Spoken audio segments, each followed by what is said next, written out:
Aries, hi! Welcome to Mr. Queen PH at ito ang inyong weekly reading for January 13 to 19, 2025. If you're interested in private readings, meron tayong link sa description at sa pinned comment. Paka-check nyo na lang information kung paano mag-book for a private reading. And please subscribe to our channel to show your support. Like, share this video at comment na rin kayo kung kayo ay naka-resonate. Ayan. And thank you sa mga hindi nagsiskip ng ads. It helps the channel. Okay, so let's see, Aries, what is up with you this week para sa mga Aries? Loyal heart. This can be your relationship with your person. Uy, may mending.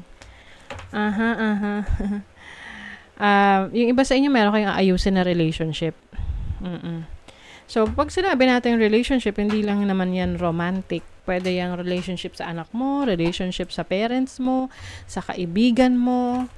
And you realize na mas importante yung nabuo ninyong samahan kaysa sa pride nyo. Kasi, di ba, minsan, nauunahan ng pride, but, minsan talaga nagkakamali ang isang tao. And it doesn't mean na itong taong to ay masama na talaga dahil may naging pagkakamali siya. Pwedeng naging biktima lang siya ng sitwasyon kaya niya nagawa yung pagkakamali na yun sa'yo. And now, you are giving this person a chance. You also have serendipity. So, ito yung mga ganap, mga pangyayari na nagli-lead sa'yo sa destiny mo. So, maaring makaka-experience ka niyan na yung parang something magical na let's say sa trabaho may ina-applyan ka. So, example lang naman to, no?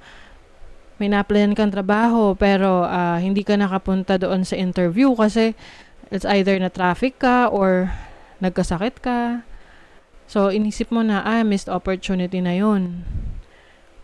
Pero, hindi pala, no? Kasi, binigyan ka pa ng another chance. So, it only means na, yung nangyayari, whether this is not good for you, or parang nagde-delay ng situation mo, o hindi, somehow, nililid ka sa purpose mo, sa destiny mo. So, sabi nga do not resist. Just go with it. No? Go with the flow. Let's see what else. Oh, you have the Tower. And then the Sun. Wow. Something unexpected na hindi, kumbaga unexpected na source of happiness. Meron ditong magandang balita tungkol sa trabaho mo, sa career, sa business mo, sa finances. So, ngayon naman dami na mga yung opportunity sa'yo na hindi ka na makapili. Sometimes you feel stressed about it kasi parang ino-overthink mo na alin na rito, alin na. Kasi lahat yan pinipresenta na sa'yo. Huwag mong i-overthink kasi lalo kang hindi makakapag-decide. Isipin mo na kung saan ka mas called. Ibig sabihin, saan ka mas tinatawag. Isipin mo kung saan mo mas magagamit yung talents mo, skill set mo, saan ka mas interesado. I also see here someone na hindi ginawang priority, no, ng kanyang person. So, pwedeng yun yung reason kung bakit nagkakaroon ng challenge sa relationship. And some of you, iniisip nyo, eto bang taong to ay mapagkakatiwalaan ko? Is it worth it na ipaglaban tong taong to? Kasi parang ginagawa ka na lang na option. So, whatever you think na, ano man yung naiisip mo na hindi makakabuti sa'yo, then maybe it is not, no? It's time to let that go. Or better yet, kausapin mo talaga. Some of you kasi meron ditong missed opportunity. Like what I mentioned kanina, na akala mo na miss mo yung opportunity na yon, but actually, nililid ka talaga sa destiny mo. O, diba? Speaking of destiny, you have the star. Stars. Sabi rito, bodes ba? Hindi na ako makabasa. Maaring it brings joy from afar where happiness lies. Dreams come true. Oh, meron kang matutupad na pangarap. And there is definitely success here. Yung iba sa inyo, ang pangarap na to ay pag-abroad or pagta-travel sa ibang bansa. I also see someone coming back sa buhay mo na palayo to sa buhay mo eh. Pwedeng nag-abroad siya or parang alam mo yun, nagkanya-kanya na kayo ng buhay.